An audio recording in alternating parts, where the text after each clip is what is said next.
and I got to be here because I substituted for somebody who was supposed to be here. But it was really me who was supposed to be here. It was really right? you who was supposed to be here. So, I'll tell you a little bit about me and how I got to be doing what I'm doing, because it's different. So I have been a sex educator for a long time, and a facilitator, designer and facilitator of transformational workshops called Love, Intimacy, and Sexuality. I don't know how many of you have heard of the Human Awareness Institute, the HIGH workshops, but I've been a HIGH facilitator for about 15 years. Traveling around the world, leading these great workshops, naked, in all kinds of foreign countries. And this sounds a little echoey to me. Yeah, let me just turn it down. Thank you. So I became a sex educator to heal my own sexual wounding. And you know that adage that we teach what we need to learn? I'm the poster girl for that. And it's been great to have to learn all this stuff and share it with people. So along the way, I was diagnosed with breast cancer. On my 37th birthday, out of the blue, I heard these words, "You have cancer." And it just changed my world. And part of what happened for me was my sense of who I was as a desirable, sexy, hot woman just tanked. Because I was drinking the Kool-Aid that so many of us drink, that you have to look a certain way, that you have to have the perfect tits, right? And I didn't have perfect tits anymore. So I did a lot of healing work, and along the way I started supporting a lot of friends, way too many friends who were diagnosed with breast cancer and other cancers, and I just sort of did that on the side. And then about 2 years ago, a very dear friend of mine was diagnosed with a second breast cancer. And I don't know why, but I just felt compelled to go with her to all her medical appointments. And when you have a second cancer diagnosis, it's complicated. So there was a lot of medical appointments, and I just went and I held her hand, and I asked questions, and I took notes, and we did a lot of really cool stuff together. We meditated together. We made a plaster casting of her breasts. We talked a lot about sex, and I was driving her to the hospital for surgery, and she turned to me and she tapped my shoulder and she said, "I think this is your work." What? I think this is your work. Working with people like me with breast cancer and our femininity and sexuality. It was like God spoke to me through her. It was like all of a sudden all the pieces came into a different focus. So for the past 2 years, my focus has been on dealing with cancer and illness and how that impacts our femininity and sexuality. So how many of you have had a major kind of physical trauma, whether it's been an illness or a car accident or, yeah, several of you. So one of the things that happens with a trauma like that is our libido is actually kind of delicate. And did any of you experience a change in your sexuality? Like your libido went to sleep or went on vacation? Yeah. So what I discovered is that nobody's talking about that and what to do about that until me. So I feel like it's a huge blessing for me to get to do that because I know a lot. And I also am researching all these different areas. So I'm having a lot of sex and trying a lot of different toys and a lot of different things to see what works and what doesn't. And it's really fun for me. So one of the things that I know that can happen is as a lot of medical treatments, especially cancer treatments or any kind of autoimmune disease that you might have, it really wrecks your hormones.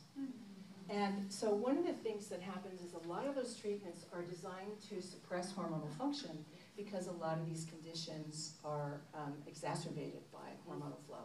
So when you suppress your estrogen production, guess what happens to your vaginal tissue?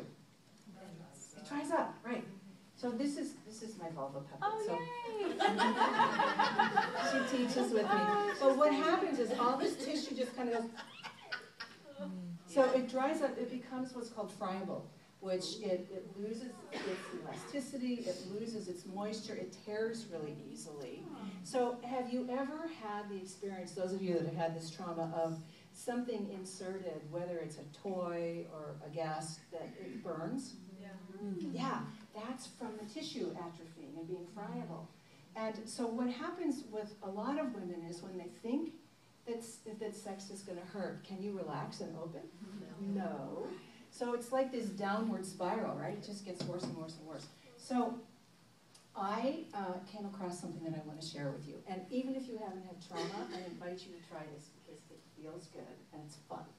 And it's called the Vaginal Renewal Program. It's a 3-step program, much like skincare. The first step is to moisturize. So what you do is you get a moisturizing lubricant, and you know there are hundreds of lubricants, and they're formulated for different purposes. So there are some that are specifically designed to help moisturize the tissue. So you read the ingredients, you get a moisturizing lube, and then you just moisturize all this vulva, all this external tissue, the perineal tissue, inner upper thighs. So you just moisturize it at least once a day, twice a day if it's really dry.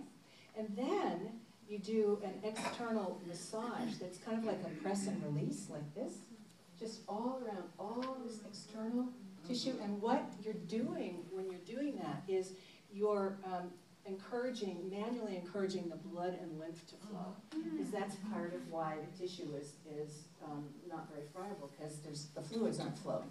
So you massage. And then the third step is internal massage. And what you do is you get these little devices, they're called wands. And they're just little plastic rods that come in different sizes that vibrate. And you just insert it internally and turn it on, because it does the same thing inside that you're just doing. And you can also do it without a wand. I mean, my partner and I do it with our fingers because we like it and it feels good. So you just do that, and it's like magic. Within a few weeks to a month, your vagina is renewed. So it really works. And the thing is that what happens with a lot of women, particularly if they've had chemotherapy for cancer treatments, it's like their libido just takes a nosedive. And so they think it's over. But here is the truth. If you're breathing, your libido is still here. It's just asleep. So we get to wake up the sleeping beauty. So part of how we do that is with this vaginal renewal program.